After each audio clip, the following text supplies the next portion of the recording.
हेर्मी बेंथमने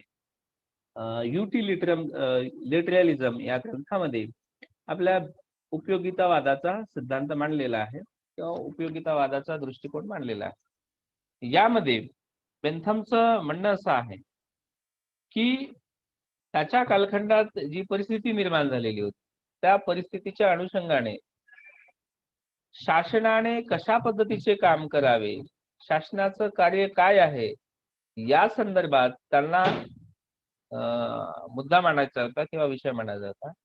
शासनाने अशाच पद्धतीचे काम करावे की जेणेकरून लोकांना उपयोगी कार्य करता येतील, म्हणजे अधिकतम लोकांचे अधिकतम सुख कसे साधता येईल अशा पद्धतीचं कार्य शासनाने करावे अशी अपेक्षा उपयोगितावादाच्या सिद्धांताची होती. आता मग उपयोगितावादाचा सिद्धांत मांडत असताना त्यांनी तत्कालीन काळात जे नैतिकतेचे सिद्धांत होते त्या नैतिकतेच्या सिद्धांताचं खंडन केलं. नैतिकतेच्या सिद्धांताचे खंडन करत असताना पारंपरिक नैतिकतेचे जे सिद्धांत होते की राज्य हे देवाने निर्माण केलेलं आहे किंवा तत्कालीन काळात जे ईश्वराची जी श्रद्धा होती किंवा देवाची जी श्रद्धा होती ती कमी करून की राज्याचं एकच काम आहे, देवधर्म हे सगळं बाजूला आहे, परंतु जे चांगलं काय आहे म्हणजे सुख प्राप्त कशाच्या माध्यमातून लोकांना होईल हा उद्देश ठेवून शासनाने त्या पद्धतीचे कार्य करावे असं बेंथम. आणि बेंथमने उपयोगितावादाचा अर्थ सांगितल्यानंतर सुख आणि दुःख या दोनच गोष्टीला महत्व दिलेलं आहे. आणि ह्या दोनच सार्वभौम शक्ती आहेत, दोनच शक्ती अशा आहे की मनुष्याचं संपूर्ण भविष्य आणि आयुष्य निश्चित करत असते. आणि म्हणून त्यांनी सुख आणि दुःखाला खूप महत्व दिलेलं आहे. सुख आणि दुःखाला महत्व देत असताना बेंथमच्या मते निसर्गाने मनुष्याला सुखी आणि दुःख या दोन सार्वभौम शक्तीच्या नियंत्रणाखाली ठेवलं आहे. म्हणजे आपण काय करावे काय करू नये याचा निर्णय या दोन शक्तीच करतात. आपल्या विचारावर आचारावर त्यांचेच नियंत्रण असते. सुख वाढवणे वृद्धिंगत करणे हाच उपयोगितावादाचा मापदंड आहे. कोणत्याही वस्तूचे कार्याचे प्रसंगाचे चांगले आणि वाईट या बाबीमधील उपयोगितेवर आधारलेले असते. ज्या कार्यापासून सुख मिळते ते कार्य इष्ट किंवा योग्य, ज्यापासून दुःख मिळते ते कार्य अनिष्ट किंवा अयोग्य. सुख प्राप्तीसाठी होणाऱ्या प्रयत्नालाच बेंथम उपयोगितावाद किंवा उपयुक्ततावाद असं म्हणतो. सुख आणि दुःख या दोनच शक्ती आपले कर्तव्य काय आहेत हे ठरवत असतात. कोणता निर्णय घ्यायला पाहिजे याबाबत मार्गदर्शन करतात. आपला बेंथमनी आपल्या उपयोगितावादाच्या सिद्धांतामध्ये म्हटलेलं आहे की मनुष्याने काय करावे किंवा काय करू नये याचे निकष एकच दोनच गोष्टी ठरवतात, ते म्हणजे सुख आणि दुःख. बेंथमनेच उपयोगितावादाचा सिद्धांत मांडलेला नाही, त्याच्यापूर्वी प्रिन्सले, डेव्हिड ह्यूम यासारख्या विचारवंतांनी उपयोगितावाद मांडला, पण त्यांनी असं डिटेल्स असं काही मांडणी केलेली नाही. परंतु यांनी युटिलिटरियलिझम मध्ये मेथड काय आहे उपयोगितावादाची ते मांडलं. उपयोगितावाद म्हणजे काय की उपयोगी समाजाला होईल असेच माणसाने कार्य करावे. म्हणजे जेव्हा माणूस करतो, व्यक्ती करतो, तर मग राज्याने तेच काम करावे. अधिकतम लोकांचे अधिकतम सुख कशात आहे हेच बघावं, तोच निकष. पारंपरिक सगळ्या गोष्टी या ठिकाणी त्यांनी निषेध मानल्या. उपयोगितावाद हा एकच धोरण असलं पाहिजे शासनाचं. देवाने राज्य निर्माण केलं की कोणी केलं हा निकष नाही, त्या सगळ्या खंडन केलं त्यांचं. आणि मनुष्याला काय करावे काय करू नये ह्या दोनच गोष्टी शिकवत असतात, मार्गदर्शन करत असतात, सुख आणि दुःख. मनुष्य सुख प्राप्तीसाठी प्रयत्न करत असतो आणि दुःखापासून दूर जाण्याचा प्रयत्न करत असतो. अशा पद्धतीचा मार्मिक मांडणी त्यांनी केलेली आहे. त्यानंतर मग त्यांनी सुख आणि दुःखाचे प्रकार सांगितले. मग सुख दुःख या दोनच गोष्टीपासून मनुष्याचं जीवन डिझाईन होत आहे. आणि म्हणून त्याने मग सुख कशाला म्हणायचं, दुःख कशाला म्हणायचं याचं वर्णन केलेलं आहे, की सुख कशा बाबतीचे आहे, कोणते सुख मिळवण्यासाठी मनुष्य प्रयत्न करत असतो आणि जगामध्ये कोणते दुःख आहे, त्या दुःखापासून दूर जाण्याचा प्रयत्न करत असतो. त्याचं एक वर्णन केलेलं आहे. जवळपास 14 प्रकारचे सुख सांगितलेले आहेत. इंद्रिय सुख, तुम्ही साखर खाल्ली, गोड लागलं, इंद्रिय सुख. छान गाणं ऐकलं, कानाला आवाज आला, इंद्रिय सुख. छान निसर्गरम्य वातावरण पाहिलं, डोळ्याला सुख, इंद्रिय सुख. संपत्तीचं सुख, कुशलतेचं, कौशल्यतेचं सुख, मित्रत्वाचं सुख, यशाचं सुख, शक्ती, कल्पनेतून मिळणारे सुख, दयेचे सुख, स्मृतीचे सुख, संपर्कातून किंवा मिलनातून मिळणारे सुख, सहाय्यते, एखाद्याला मदत केलं त्याच्यातून मिळणारे सुख, निर्दयतेतून मिळणारे सुख, परोपकाराचे सुख. असे सुखाचे विविध प्रकार आहेत. जसे सुखाचे प्रकार सांगितले त्याप्रमाणे त्याने दुःखाचे सुद्धा प्रकार सांगितले. कशा कशापासून दुःख मनुष्य दुःखी होतो. त्याच्यामध्ये दारिद्र्याचे दुःख, भावनेचे दुःख, संपर्कातून येणारे दुःख, मानसिक त्रास, वृत्तीचे दुःख, शत्रुत्वाचे दुःख, दुष्टबुद्धीचे दुःख, कल्पना दारिद्र्याचे दुःख, दयेच्या अभावाचे दुःख, परोपकाराचे दुःख, असे विविध दुःखाचे प्रकार सांगितलेले आहेत. त्यानंतर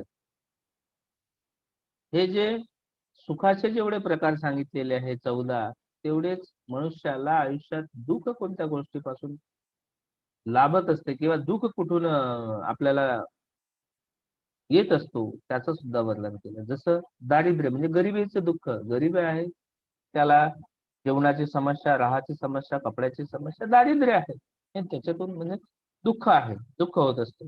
तर या दुःखापासून दूर जाण्याचा मनुष्य प्रयत्न करत असतो. ज्याप्रमाणे बेंथमने सुख आणि दुःखाचे प्रकार सांगितलेले आहेत, त्याप्रमाणे सुख आणि दुःख निर्धारित करणारे काही तत्वे सांगितलेले आहेत. म्हणजे सुख आणि दुःख कोणकोणत्या घटकापासून प्राप्त होतो, रिसोर्सेस म्हणजे काय, कुठले असे कारण आहेत किंवा सार्वभौम शक्ती किंवा निसर्ग हे अनेक गोष्टीपासून काय दुःख किंवा सुख आपल्याला प्राप्त होत असते. त्याच्यामध्ये पहिलं आहे भौतिक किंवा नैसर्गिक कारणे. त्याच्यामध्ये काही सुख आणि दुःखाचे मूळ कारण हे भौतिक किंवा नैसर्गिक परिस्थिती असते. उदाहरणार्थ ज्वालाग्रही पदार्थ घरामध्ये ठेवण्या संदर्भात काळजी घेतला नाही आणि आग लागली किंवा आकाशातून वीज पडली आणि त्याच्यामध्ये मुळे सुद्धा घराला आग लागली. हे सुख किंवा दुःखाचे उगमस्थान होऊ शकते. म्हणजे घर आपला पेटून गेलं नैसर्गिक कारणामुळे किंवा भौतिक म्हणजे मानवनिर्मित कारणामुळे, तर त्याच्यामुळे सुख किंवा दुःख प्राप्त होत असते. त्यानंतर राजकीय कारणे, सुख दुःखाचे मूळ कारण राजकीय असू शकते. उदाहरण सत्तारूढ पक्षाकडून, शासनाकडून मान सन्मानाचे पद प्राप्त न होणे किंवा होणे. त्यानंतर राजकीय विरोधी किंवा राजकीय पक्ष काय करत असतात, सूडबुद्धीच्या भावनातून जे सत्ताधारी असतात ते याच्यापूर्वी असलेल्या सत्ताधाऱ्यांना त्रास देतात, जेलमध्ये टाकतात किंवा कुठल्याही पद्धतीने त्यांच्यावर दुःख आणण्याचा प्रयत्न करत असतात. त्यानंतर नैतिक कारणे, जेव्हा नैतिक दृष्टीने चांगले कृत्य केल्यामुळे किंवा अनैतिक कृत्य केल्यामुळे सुख आणि दुःख प्राप्त होते. म्हणजे नैतिक कारण हा सुद्धा एक सुख आणि दुःखाचा निर्धारक तत्व आहे. त्यानंतर भौतिक कारण, धार्मिक कारण. बेंथमच्या मते एखाद्या घराला आग लागली, देवाचा प्रकोप आहे अशी अंधश्रद्धा लोकांच्या मनात असते किंवा कुठल्याही कारणाने एखाद्यावर संकट आलं तर त्याने असं केलं नाही, तसं केलं नाही, अशा पद्धतीचं कुठलीही टीका टिप्पणी करून, म्हणजे धार्मिक कारण हे सुद्धा सुख आणि दुःख निर्धारित करण्याचा प्रयत्न करत असतात.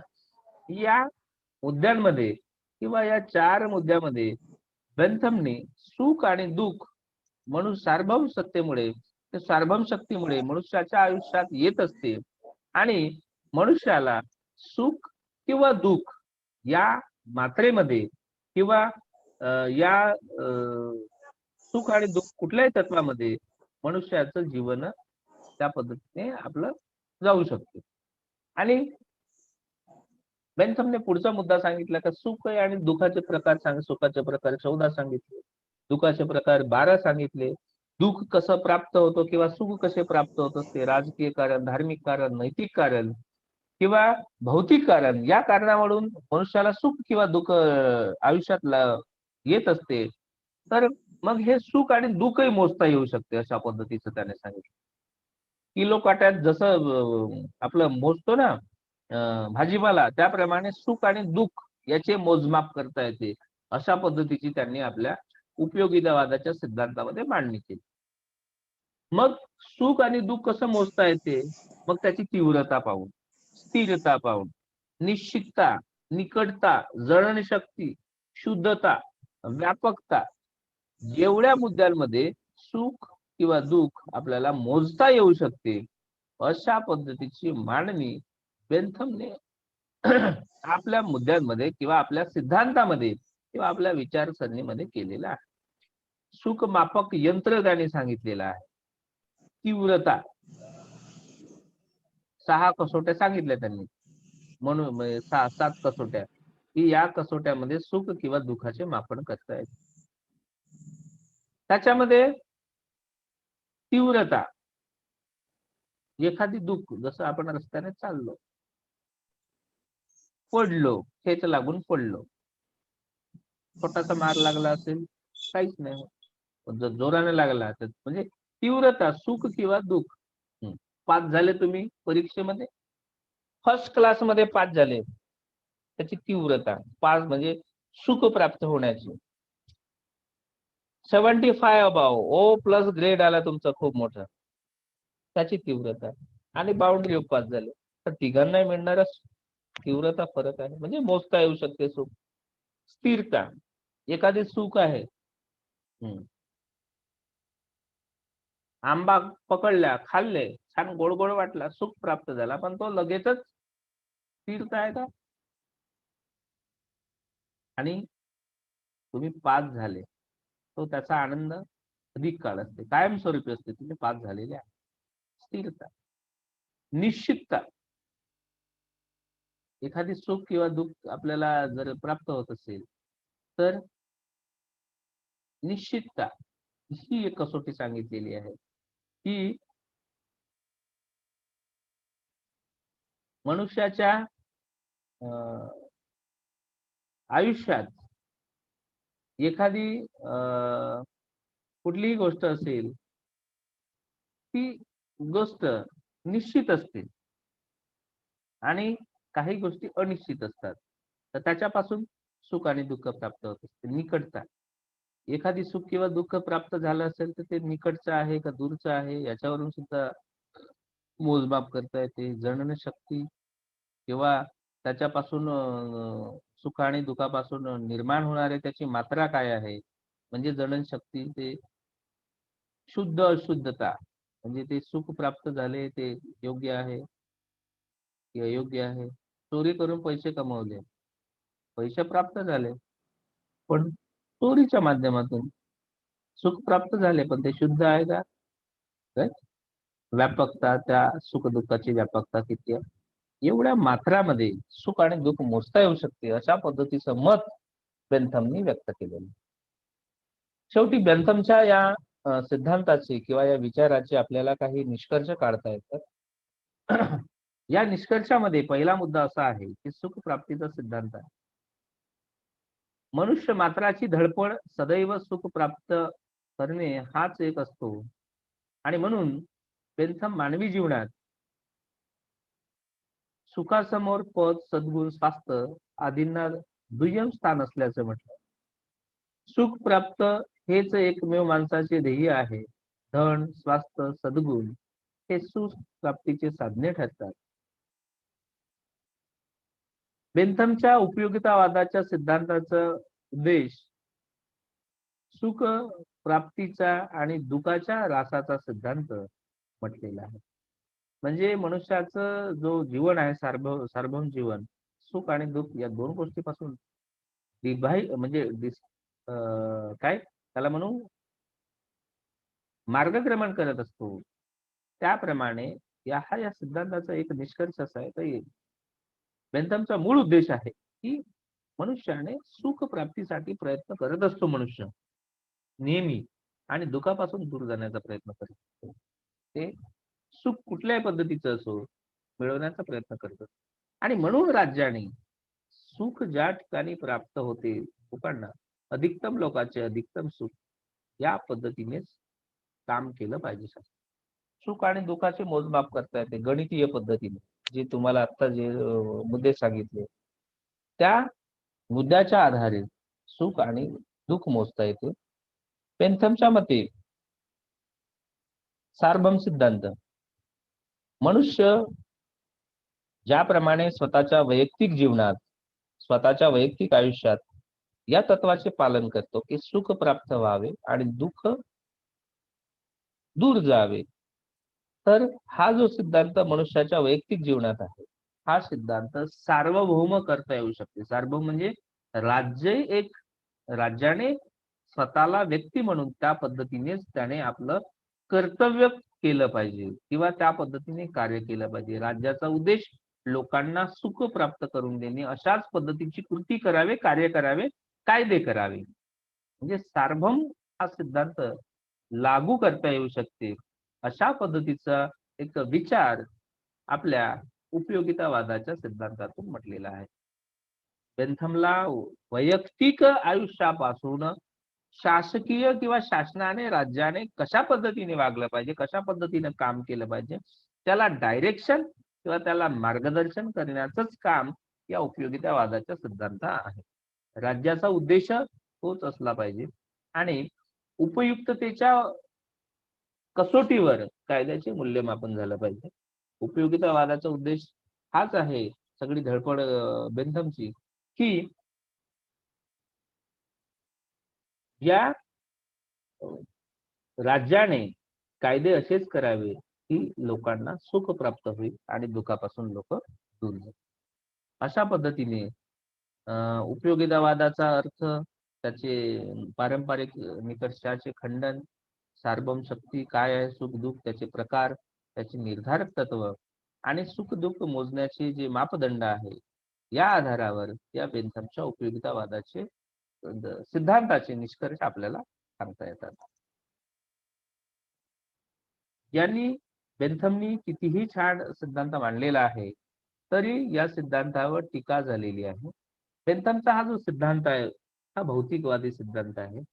त्याने गुणात्मक बाजूकडे दुर्लक्ष केलेलं आहे. सुख भौतिक नसून मानसिक सुद्धा असू शकते. सुखाचे मापन करणे शक्य नाही, इट इज नॉट पॉसिबल. नैतिक शिक्षित. त्यानंतर बहुमताच्या अत्याचाराला प्रोत्साहन आणि साधन सुचितेकडे दुर्लक्ष. याही पेक्षा आणखी जास्तीत जास्त तुम्ही याच्या सिद्धांतावर टीका करू शकता. बेंथमने म्हटले सुख आणि दुःख मोजता येते पण हे पॉसिबल नाही आहे. याच्यावर आपण खूप मोठी टीका करू शकतो. एखाद्या व्यक्तीला संगीत ऐकण्यापासून मिळणारे सुख आणि एखाद्याला गोड खाण्यापासून मिळणारे सुख याची मोजमाप करता येऊ शकते का? अजिबात करता येऊ शकत नाही. त्यानंतर एखाद्याला दुःख प्राप्त झालेलं असेल, एखादी सैनिक आहे सीमेवर लढता लढता मरण पावलेला आहे, तो शहीद झालेला आहे, दुःख झालेलं आहे, त्याचा जीव गेलेला आहे, परंतु मला त्या सीमेवर गेल्यावर गोळीबार होईल आणि माझा भविष्यात मृत्यू आहे हे त्याला माहित असते, परंतु तरीही सुद्धा तो देश सेवेसाठी लढतो. पण त्याच्यातून मिळणारे सुख आणि ते मृत्यूनंतर मिळणारे दुःख यांची तुलना होऊ शकत नाही. भगतसिंग किंवा अनेक आपले थोर क्रांतिकारक हसत हसत फासावर गेले. देशप्रेम होतं त्यांच्यामध्ये आणि देशप्रेमापासून मिळणारे सुख आणि हे मृत्यूपासून मिळणारे दुःख यांचं मोजमाप होऊ शकत नाही. म्हणजे फक्त यांनी एक वस्तू म्हणून सुख पाहिलेलं आहे पण त्या सुखाच्या गुणात्मक बाजूकडे दुर्लक्ष केलेलं आहे. सुख फक्त भौतिकच नाही. पंख्याची हवा मिळते म्हणूनच तो आनंदात आहे किंवा एसी मध्ये आहे, आनंदात आहे असं नाही. त्याच्या मानसिक समाधान एसी मध्ये झोपतो पण त्याला झोपच लागत नाही. आणि एखाद्याला मस्त घाम येते, झोपडीत झोपते पण मस्त झोप लागते. म्हणजे सुख हे फक्त भौतिक नसते. तो मानसिक सुद्धा सुख असणे आवश्यक आहे. म्हणजे मानसिक सुद्धा सुख असते. अशा प्रकारे अनेक म्हणजे बहु अधिकतम लोकांचे अधिकतम सुख, जास्तीत जास्त लोकांना सुख. पण जास्तीत जास्त लोकांना सुख म्हणजे फॉर एक्झाम्पल जर आरमोरीला जर या वैनगंगा नदीवर धरण बांधलं, तर पुढे हजारो हेक्टर 100 गावांना फायदा होईल. पण आरमोरी डुबेल ना. मग आरमोरी डुबेल तर मग त्यांचं व्यवस्थित विल्हेवाट लावणे काम आहे शासनाचं. म्हणजे बहुसंख्याकांना फायदा होत असेल, तर आरमोरी गावाचा विचार अल्पसंख्याकांकडे दुर्लक्ष केलं त्यांनी. हे सुद्धा एक मोठी टीका आपल्याला या बेंथमच्या उपयोगितावादाच्या सिद्धांतावर करता येते. परंतु बेंथमचा उपयोगितावादा सिद्धांत हा येणाऱ्या पुढच्या राज्यव्यवस्थेला, शासनाला एवढ्या टीका झालेल्या असल्या तरी शासनाला राज्यव्यवस्थेचा खूप मोठा एक मार्गदर्शक म्हणून ठरलेला आहे. आणि हा बेंथमचा सिद्धांत पुढच्या येणाऱ्या ज्या काही विचारास आहेत किंवा विचारवंतास आहेत, त्यांनी खूप मोठा मार्गदर्शन करण्याचं काम केलेलं आहे. आणि बेंथमच्या या विचारातून एक नवीन प्रवाह पुढच्या